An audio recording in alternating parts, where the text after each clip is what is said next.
At the annual family reunion, my daughter-in-law Karen laughed in my face and called me a useless old moocher because I brought a homemade cherry pie instead of an expensive gift. She pushed me aside and placed the pie on a side table near the trash, wiped her hands as if it were dirty, and told the room to hush because they were waiting for a call from Mr. G. Sterling, the mystery billionaire investor who was about to save her brother's failing company with a $2 million check. I didn't say anything. I simply watched the color drain from Karen's face when the call to Mr. G. Sterling was received by me. Before I tell you what happened next, let me know where you are watching from in the comments. Hit like and subscribe if you believe that you should never judge a book by its cover. And you should never bite the hand that feeds you. My name is George. I'm 70 years old. To my family, I'm just a retired mechanic who drives a rusted 10-year-old truck. They don't know that Mr. G. Sterling is my investment pseudonym, or that I quietly amassed a fortune investing in the very factories I used to fix machines for. The reunion was held at Karen's parents' lake house. I walked in holding my late wife's famous cherry pie, a tradition we had kept for 40 years. I saw my grandchildren running on the lawn and I opened my arms for a hug. Karen intercepts immediately. She physically blocks the kids from running to me. She snaps, "No hugging. They are wearing imported linen. You smell like old house. You'll ruin the aesthetic." David, my son, looks apologetic, but Karen shoots him a glare that shuts him up. "Oh, George," she sighed, loud enough for the guests nearby to hear. "What is that?" "A pie. We hired a professional chef, George. We don't need your rustic contributions." She pushed me aside and placed the pie on a side table near the trash, wiped her hands as if it were dirty. "Just sit in the back and don't talk to anyone important, okay? Mike is waiting for a call from G. Sterling. This deal is worth $2 million, so please, just try not to look so poor." I stood there for a moment, my hands still warm from where I had been holding the pie dish. It was a ceramic dish, blue with white flowers, the one Martha loved. Seeing it next to the garbage bin, balancing precariously on a stack of napkins, felt like a physical blow to the chest. But I didn't move it. I needed to see exactly how far they would go. I walked to the corner of the room where Karen had pointed. It was a shaded spot under the patio umbrella, far away from the buffet, far away from the open bar, and certainly far away from the VIP guests Karen was trying to impress. I sat on a folding metal chair that wobbled on the uneven stone. From my vantage point, I could see everything. The lake house was magnificent, I'll give them that. Floor-to-ceiling windows, marble countertops, a sprawling deck overlooking the water. But it was all a facade. I knew things they didn't know I knew. I knew that this house had a second mortgage on it. I knew that the imported linen on my grandchildren was bought on credit cards that were maxed out. I knew that the champagne they were pouring was bought with money borrowed from a loan shark in the city. My son, David, walked past me carrying a tray of appetizers. He stopped, looking guilty. "Dad," he whispered, checking over his shoulder to see if Karen was watching. "I'm sorry about her. She's just stressed. This deal with Sterling, it's everything. If Mike doesn't get this funding, the company goes under. And if the company goes under, Karen loses her lifestyle." I finished for him. David looked at his shoes. "It's not just that, we're all tied into it, Dad. We all invested. Even Karen's parents puts up the house as collateral. We need this, so you need this G. Sterling to save you," I said, keeping my voice flat. "He's a legend," David said, his eyes lighting up with a desperate sort of hope. "Nobody knows who he is. They say he's a ghost. He buys failing industrial companies and turns them around. But he's ruthless. Mike has been trying to get a meeting with him for 6 months. Finally, his assistant emailed saying Sterling would call today at 5 p.m. exactly to confirm the wire transfer. I checked my old, scratched wristwatch. It was 4:15 p.m., 45 minutes, I said. "Well, good luck to Mike," David sighed. "Thanks, Dad. Look, can I get you anything? A water?" "I'd like a slice of pie later," I said, nodding toward the trash area. "If it's not thrown out by then," David winced. "I'll see what I can do." He hurried away as Karen snapped her fingers at him from across the deck. I sat there, invisible. That's the thing about being old and looking poor in a room full of people pretending to be rich. You become furniture. You become part of the background scenery. And because you are invisible, people say things around you that they would never say if they thought you mattered. Mike, Karen's brother, came over to the patio railing near me. He was a sweaty man in a suit that was too tight, holding a whiskey glass with a grip so white-knuckled I thought the glass would shatter. He was talking to his accountant, a nervous little man named Jerry. "Is the paperwork ready?" Mike hissed. "It's ready, Mike," Jerry said, wiping sweat from his forehead. "But are you sure about the valuation? We inflated the inventory assets by nearly 300% if this Sterling guy sends an auditor." "He won't," Mike interrupted, taking a heavy swig of whiskey. "That's the beauty of it. My contact says Sterling operates on gut instinct and remote data. He doesn't do site visits personally. We get the $2 million, we pay off the immediate debts, and then we cook the books for another year before we sell the scraps." I listened, my blood boiling. So that was the plan. They weren't looking for a partner to save the business. They were looking for a victim to bail them out of fraud. They thought G. Sterling was a remote investor, a foolish old billionaire sitting in a high-rise somewhere, disconnected from reality. "What about the pension fund?" Jerry asked quietly. Mike laughed, a cruel, barking sound. "Who cares? The workers can starve for all I care. Once the check clears, I'm taking a bonus of 500 grand. I need a new boat." I gripped the handle of my cane. These were the factories where I had spent 40 years of my life. I started as a floor sweeper, then a mechanic, then a foreman. I knew the men and women who worked there. I knew they were good people, and this man, this sweaty, arrogant fraud, was planning to steal their pensions to buy a boat. Karen walked over, joining them. She looked at me with disgust. "Mike, why are you standing near him? It's depressing." "Relax, Karen," Mike sneered. "The old man is deaf, probably. Look at him, he's staring at the lake like a zombie." "Did you double-check the phone line?" Karen asked, her voice shrill. "It has to be perfect. No static. When Sterling calls, I want absolute silence." "It's handled," Mike said. "I have the phone right here." He patted his breast pocket. "At 5 p.m., our lives change." "Good," Karen said. She turned to me. "George." "Hey." "George," she shouted as if I were 3 miles away. I looked up slowly. "Yes, Karen." "Move your chair back."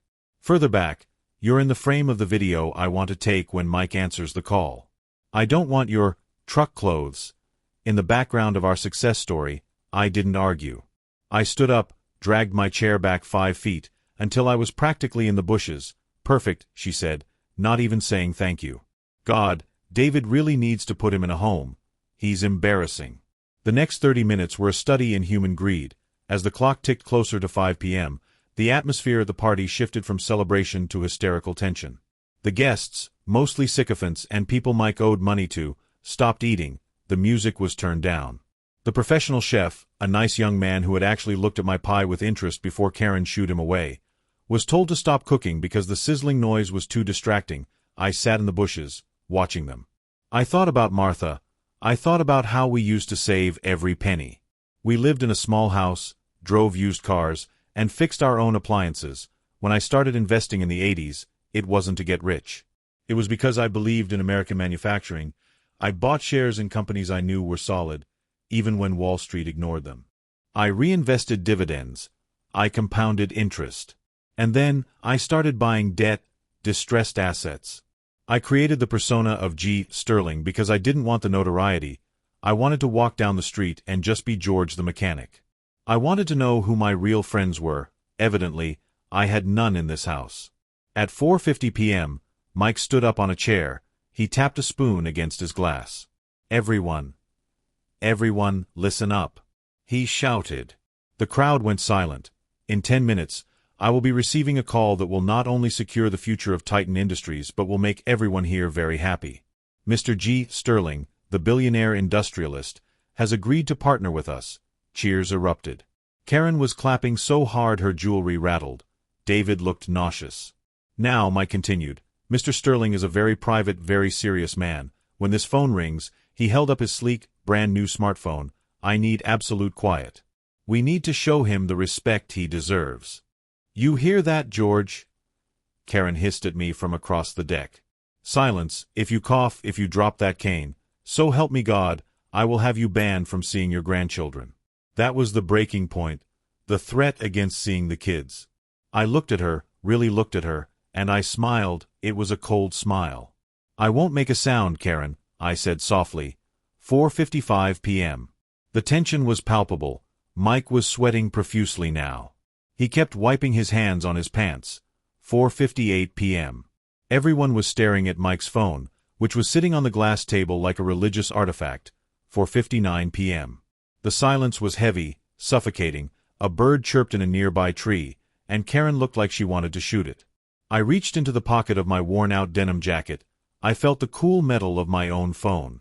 It was an older model, but it worked just fine. I unlocked the screen. I opened my contacts. I scrolled down to Mike, Titan Industries. I watched the seconds tick by on my watch. 5, 4, 3, 2, 1. 5 p.m. I pressed the call button. On the glass table, Mike's phone exploded with sound.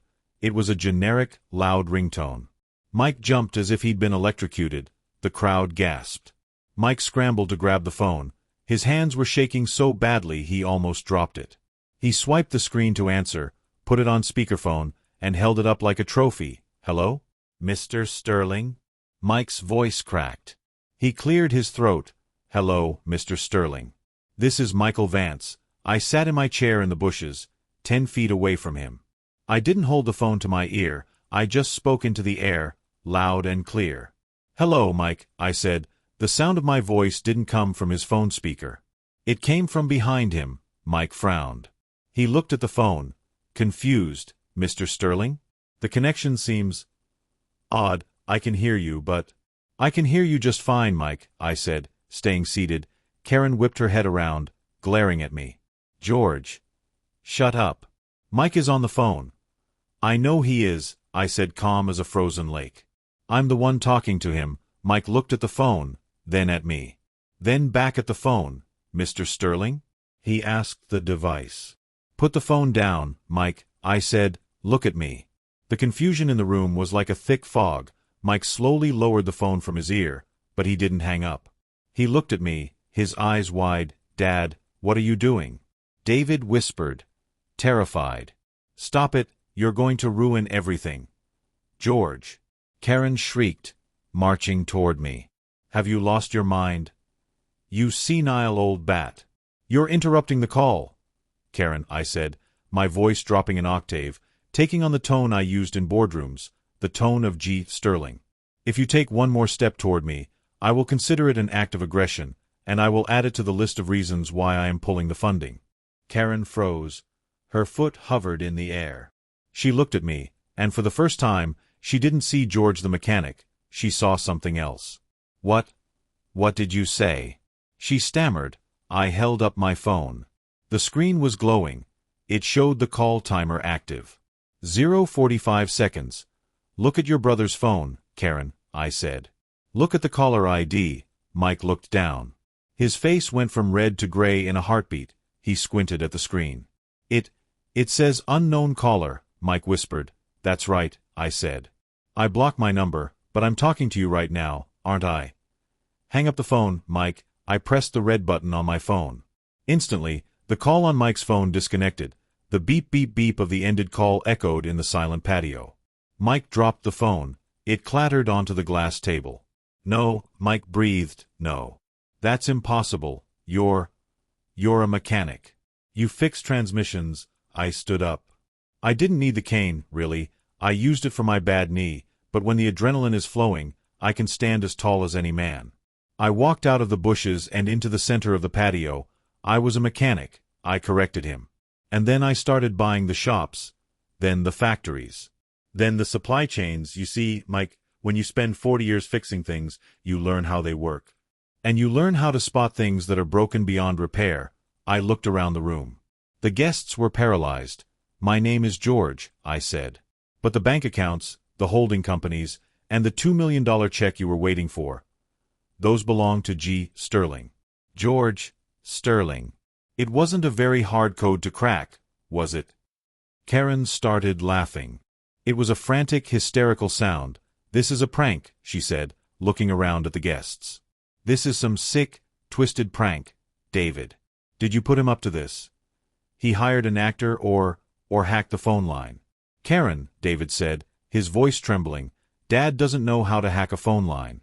"He's lying," Karen screamed, pointing a manicured finger at me. "He's a broke, useless old man who brought a pie to a catered event.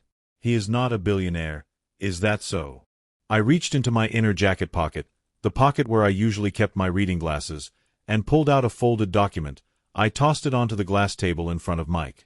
"That is the term sheet you emailed to my assistant, Sarah, 3 days ago," I said. "Look at the notes in the margins.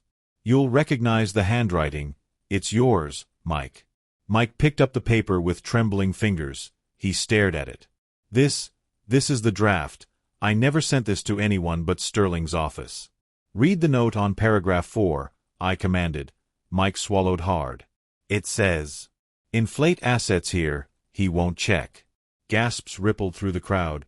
Jerry the accountant looked like he was about to faint. "And paragraph 9? I asked. Mike's voice was barely a whisper. "Use funds to clear personal gambling debts before company restructuring." I looked at Karen. "You were right about one thing, Karen. I am a moocher. I mooched information. I sat right here and listened to you and your brother conspire to commit fraud against me. You mocked me for being poor while you planned to steal my money to cover up your own failures." Karen looked at David, desperate for backup. "David, do something. He's humiliating us." David looked at me, then at Karen. He looked at the document on the table. 4 years, I had watched my son shrink under this woman's thumb. I had watched him lose his spark, his backbone. "Is it true?" David asked Mike. "Were you going to use the money for gambling debts?" "You told me it was for the payroll, I had to," Mike stammered.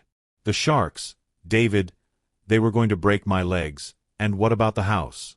David asked, his voice rising. "Karen's parents' house. You put that up as collateral. I thought the deal was a sure thing." Mike yelled. "I thought Sterling was an idiot." "I am Sterling," I roared. The volume of my voice shocked them all. I am usually a quiet man, but the lion can only be poked so many times. "And I am no idiot," I continued, lowering my voice to a dangerous growl. "I did my due diligence, Mike. I didn't just look at your fake books. I bought your debt." Mike's eyes bulged. "What? The bank that held your primary business loan?" "I had a very interesting conversation with them this morning," I began, my voice steady and devoid of any warmth. "They were terrified of your finances, Mike. They saw the inventory gaps and the liquidity issues. When I offered to buy the note, they were happy to sell it to me for 80 cents on the dollar just to get the toxic asset off their balance sheet. They wanted you off their books before you dragged them down. So, let's be clear about the hierarchy here. As of this morning, I am not your potential investor, Mike. I am your primary creditor." Mike's mouth opened and closed like a fish out of water, but no sound came out. The realization was sinking in. He didn't owe money to a faceless institution anymore. He owed it to the man he had left sitting by the trash can. I turned my gaze slowly to Karen's parents, Bob and Linda, who were huddled together in the back, looking absolutely terrified. They were nice people, generally, but weak. They had spent their lives letting Karen run the show, nodding along to her demands to keep the peace. Now, that passivity was going to cost them everything. "And because you, Mike, convinced these two to sign a cross-collateralization agreement to secure that business loan," I said, sweeping my cane toward the magnificent structure behind us, "the liability extends to all pledged assets. I own the note on the factory, the equipment, and yes, I own the mortgage on this lake house too. You leveraged their retirement home to cover your gambling losses, didn't you?" Silence, absolute, terrifying silence descended on the patio. The only sound was the faint hum of the pool filter. The guests, who had been sipping champagne and laughing at my expense mere minutes ago, were now staring at their shoes, desperate to be invisible. Karen walked up to me. Her face was pale, stripped of the heavy makeup she had applied so carefully earlier, and her eyes were wet with panic. The arrogance that had defined her existence just an hour ago was gone, replaced by pure fear. "George," she said, her voice shaking, pitchy and desperate. She reached out a hand, then pulled it back. "Dad. Please, we're family." I let out a short, dry laugh. "Family?" I asked, tasting the word like it was spoiled milk. "Family? I pointed with the tip of my cane to the side table near the trash, where the blue ceramic dish still sat, lonely and rejected. "You threw my wife's pie in the garbage, Karen," I said, my voice dropping to a whisper. "You didn't just dismiss a gift. You threw Martha's memory in the trash because it didn't match your color scheme. That pie plate belonged to my mother." "It was a mistake," she cried, tears finally spilling over. I was stressed. "The party, the catering, I wanted everything to be perfect for you. I mean, for Sterling. You called me a useless old moocher," I reminded her, counting the insults on my fingers. "You pushed me. You physically blocked my grandchildren from hugging me because you said I smelled like old house. You treated me like a stray dog that had wandered into your manicured garden. I'm sorry." She sobbed, grabbing my arm. "I'm so sorry, I didn't know." "That's the point." I ripped my arm away from her grasp. "You didn't know I was rich. That is the only crime I committed in your eyes. I looked poor. If you knew I had money, you would have treated me like a king. You would have given me the head of the table. You would have eaten that pie and told me it was the most delicious thing you had ever tasted, even if it tasted like mud." I looked around at the guests, meeting the eyes of the sycophants. That is the true measure of a person. Not how they treat the people they need, but how they treat the people they think are beneath them. "You failed that test, Karen. You failed it spectacularly." I turned back to Mike, who was still kneeling on the stone, defeated. "The deal is off, Mike, obviously." Mike fell to his knees. It wasn't a graceful motion. He simply collapsed under the crushing weight of his own reality. His expensive Italian suit trousers scraped against the rough stone patio as he scrambled forward, reaching for my hand like a drowning man reaches for driftwood. "Please, Mr. Sterling." "George, Uncle George," he sputtered, his face slick with sweat and tears. "Please, you don't understand. If you don't sign that check, I go to jail. The fraud. The auditors are coming on Monday. I moved money from the employee pension fund to cover the initial loans. They'll put me away for 20 years.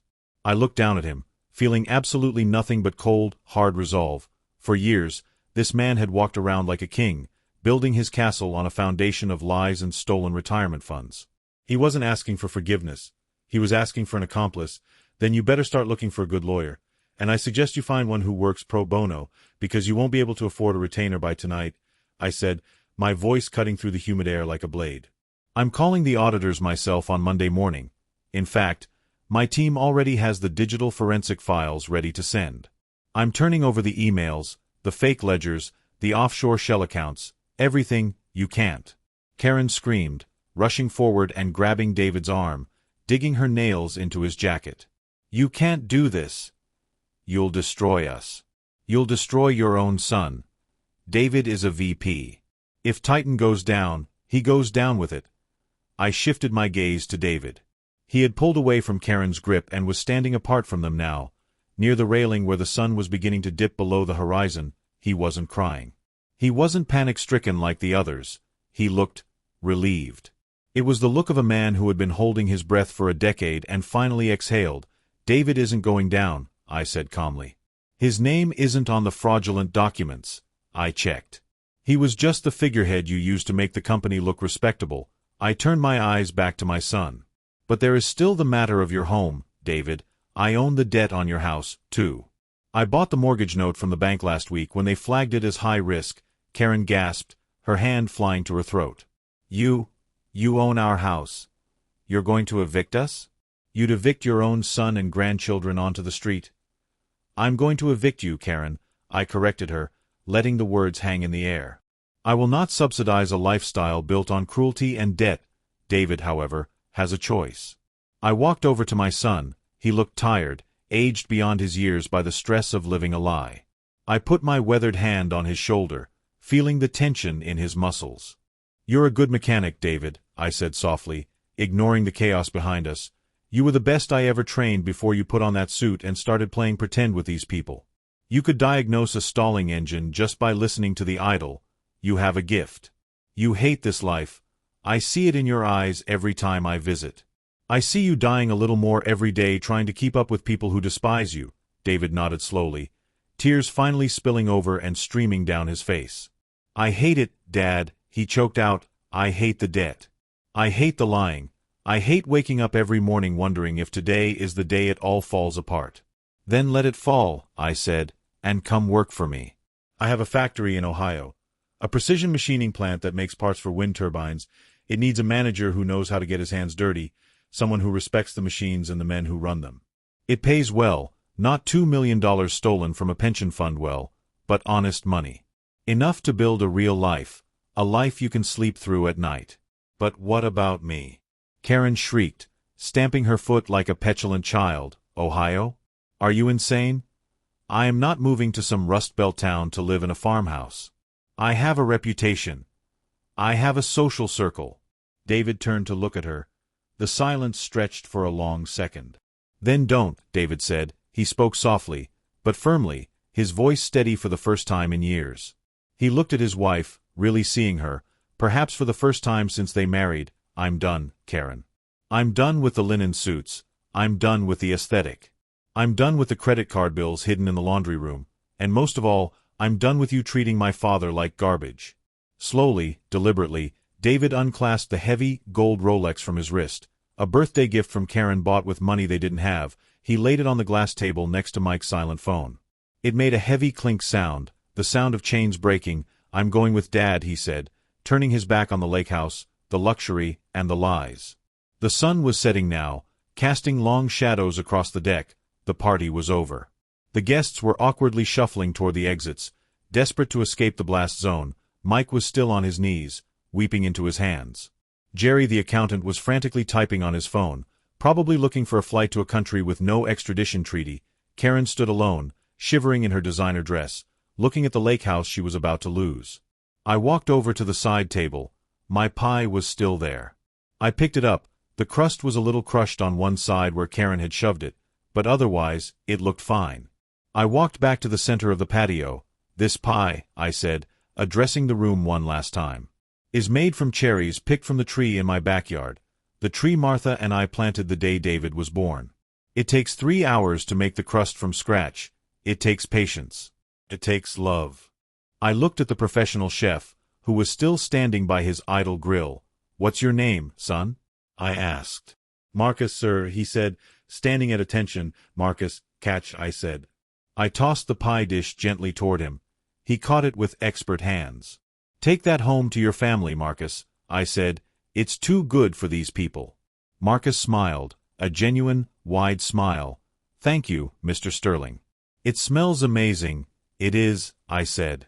I turned to David. Ready to go, son? Yeah, Dad, David said.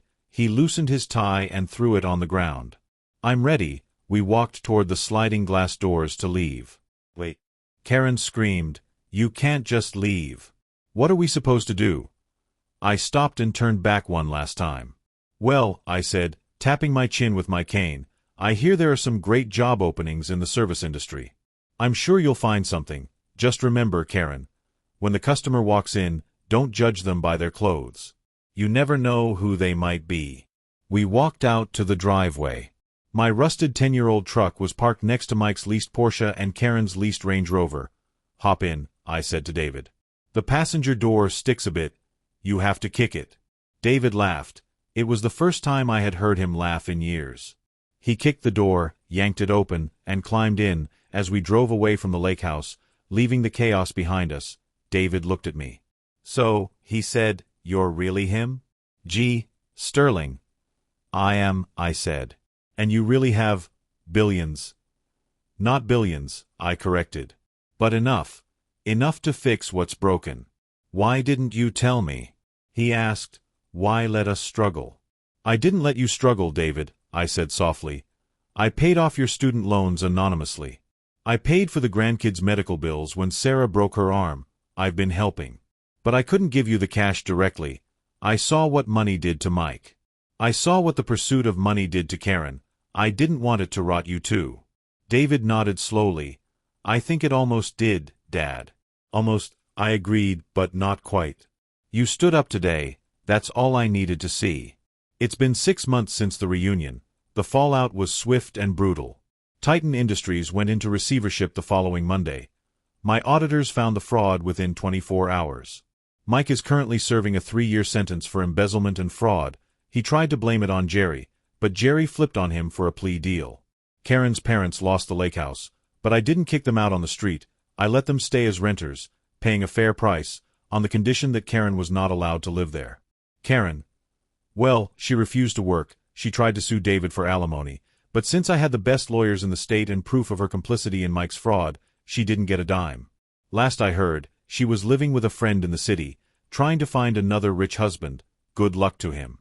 As for David, he's running my Ohio plant. He's dating a nice woman named Sarah, a schoolteacher who drives a Honda Civic and thinks my cherry pie is the best thing she's ever tasted. He sees the kids every weekend, and they spend the summers with me on the farm. They don't wear imported linen anymore. They wear jeans and t-shirts, and they get dirty, and they are happy. I'm still George. I still drive my old truck. I still fix my own sink when it leaks. But every now and then, when I see someone being rude to a waiter, or mocking a janitor, or judging a book by its cover, I make a phone call. I put on my G. Sterling voice. And I remind them that the humblest person in the room might just be the one holding the keys to their future. So, the next time you're at a family gathering, or a business meeting, or just waiting in line at the grocery store, be kind. Be humble, because you never know who is watching. And you never know when the useless old moocher in the corner might just be the owner of the bank. Hello guys, I'm the creator of this channel. If you love the video, please hit like and subscribe to the channel. And let us know in the comments below what you think about the revenge that he took on his daughter-in-law.